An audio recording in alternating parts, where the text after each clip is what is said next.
ঢাকা বিশ্ববিদ্যালয়ের কেন্দ্রীয় ছাত্র সংসদ, ডাকসু ও হল সংসদ নির্বাচন আপাতত স্থগিত থাকছে না। হাইকোর্টের দেওয়া নির্বাচন স্থগিতের আদেশ চেম্বার আদালত স্থগিত করে দিয়েছেন। ফলে ঘোষিত তফসিল অনুযায়ী আগামী ৯ সেপ্টেম্বর নির্বাচন অনুষ্ঠিত হতে যাচ্ছে।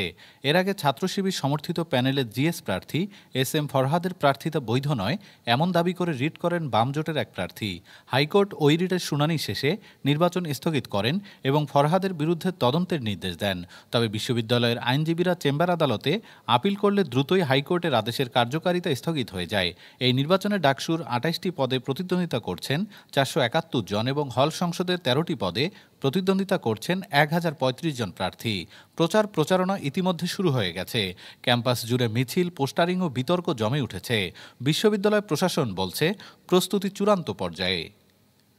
ডেস্ক রিপোর্ট, আজ বার্তা।